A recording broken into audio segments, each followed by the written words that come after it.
রাজ্য সরকারের কতিপয় অবসরপ্রাপ্ত আমলাদের মেয়াদ ফুরাচ্ছে না, নির্ধারিত সময়ের পর তাদের পুনঃনিয়োগ করে চলেছে রাজ্য সরকার। এই বিষয়ে শান্তন পত্রিকায় তথ্য ভেসে আসছে। শুক্রবার মহাকরণে এক সাংবাদিক সম্মেলনের মধ্য দিয়ে কথা বললেন রাজ্যের বিরোধী দলনেতা জিতেন্দ্র চৌধুরী। তিনি রাজ্যের দুই আধিকারিকের বিষয় তুলে ধরলেন সংবাদ মাধ্যমের সামনে।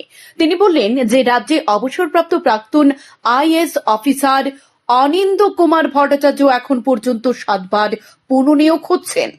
তিনি বর্তমানে স্পেশাল সেক্রেটারি পোস্ট দিয়ে জিএপিএলটি এর দায়িত্ব পালন করছে। তার সম্পর্কে পবিত্র ভুয়ো বিল করেছে।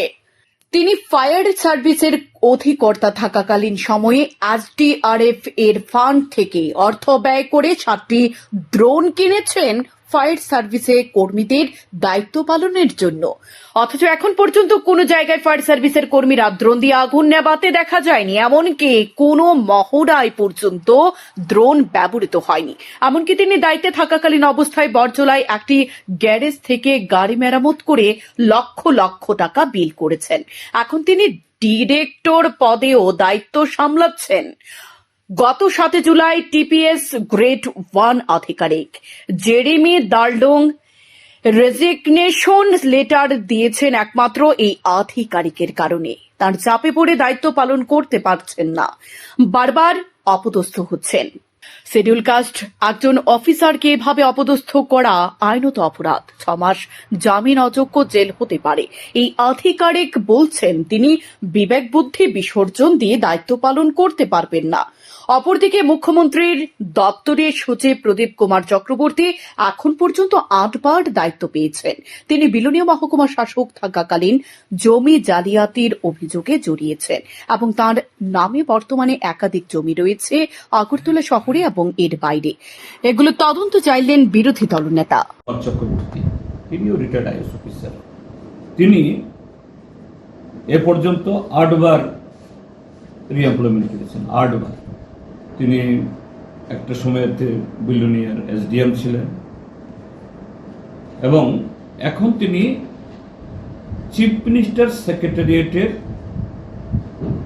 সেক্রেটারি, অর্থাৎ চিফ মিনিস্টার মানে যাবতীয় হোম হোক, ফাইন্যান্স হোক, জুডিশিয়ারি হোক, প্ল্যানিং হোক, আর চিফ মিনিস্টার পিডব্লিউডি সেক্রেটারি, তিনি হেলথ সেক্রেটারি, তিনি এডুকেশন সেক্রেটারি, তিনি আরডি সেক্রেটারি, তিনি আরবান সেক্রেটারি,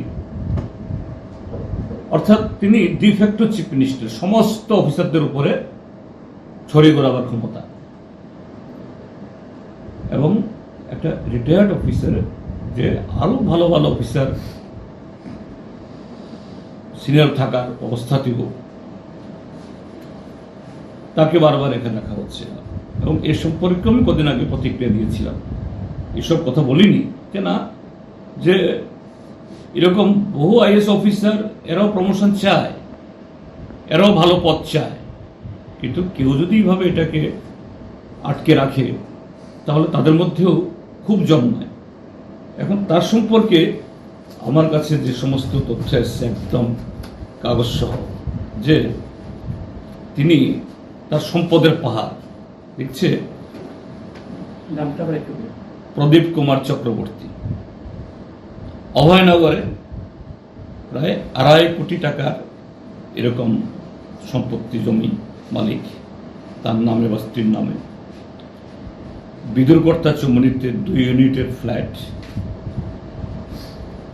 বনমালীপুরেও 2 ইউনিটের ফ্ল্যাট, বিবেকানন্দ কমপ্লেক্সে কামান চুমনির পাশে হাই ইনকাম গ্রুপের সেখানেও ফ্ল্যাট, কলকাতার গড়িয়াহাটে ফ্ল্যাট এবং উত্তর চাম্পামোড়াতে 7.83 একর জমিতে টিক প্ল্যান্টেশন, সেগুন।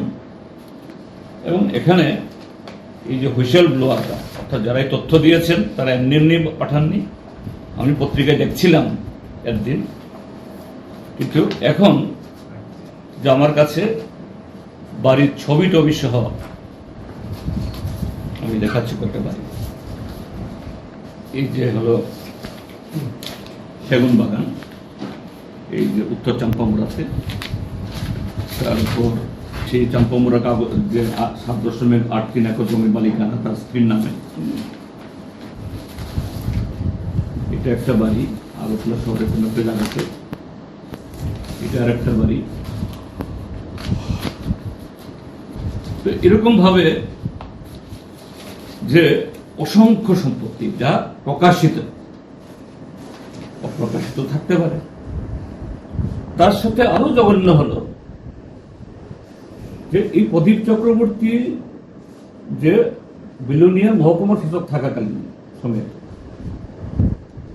সেখানে কিছু জমি জমার এই সেকেন্ড শিডিউল থেকে ইয়ে করে, যেটা আমাদের রাজ্যের ভূমি রাজস্ব আইনে হয় না। অর্থাৎ সরকারি খাস জমি এটাকে কোন রকম নিয়ম কানুন না মেনে জুত করে দেওয়া, জুত জমিকে খাস করে দেওয়া, এরকম জাতীয় TLR Act 60 এটা অনিয়ম করে তার বিরুদ্ধে সেখানে বিলোনিয়ার ডিএম, রেভিনিউ সেক্রেটারি, তারা এই প্রদীপ চক্রবর্তীর বিরুদ্ধে ডিপার্টমেন্টাল প্রসিডিংস অর্থাৎ আইনানুগ ব্যবস্থা গ্রহণ করার জন্য লিখেছেন। শামনুন টিভি।